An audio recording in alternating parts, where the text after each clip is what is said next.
Across Louisiana, thousands of unmarked or abandoned graves are at risk of being lost to history.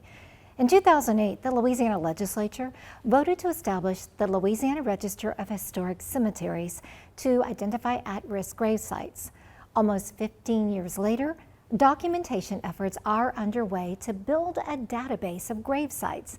I visited one of the hundreds of cemeteries outliving its community that's part of a statewide effort to learn more about where the bodies are buried. Down a gravel road in Point Capee Parish that runs along the railroad tracks lies a cemetery hidden in a sugarcane field.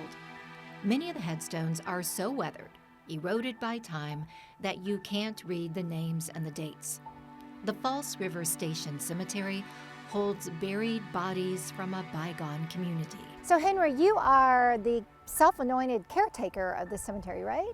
Yeah, I'm one that knows a lot of family members that have been buried here over the years. So I'm dealing with a lot of older people that's trying to care for the cemetery, and they're trying to, but you gotta realize these people is in the 80s. Henry Watson comes out here weekly to clean and care for more than 200 headstones. He and members of the nearby Wiley United Methodist Church volunteer to protect and preserve the cemetery. He worries that without a database, these graves and the history of this community will be forgotten. Train brought a lot of families here. People was looking for jobs and places to work. And so you think about back in the day during the logging community, because not far from here, it was a logging town. So they came here by train and they built up and lived and made a community because they're looking for work back in the day. But as times change, houses gone, buildings gone, and places are gone, but the cemetery is still here, you see? So now they're trying to care and take care, and a lot of activities and things happen to old cemeteries when nobody's here to care for it. A 1954 topographic map shows the cemetery with houses and land plots. The last houses from this sawmill town adjacent to the cemetery were inhabited into the 1970s. Quite a number of military headstones here in the False River Cemetery. Then you've got folks that were born in the 1850s, died in the 1920s. This really is the record of this community that is no longer here. Brian Davis is the executive director for the Louisiana Trust for Historic Preservation, which received a grant from the National Park Service to develop a database of grave sites, documenting where the bodies are buried across the state. We really need a state database to know where cemeteries are for tourism, for people that are doing genealogy that want to find out where their ancestors are buried.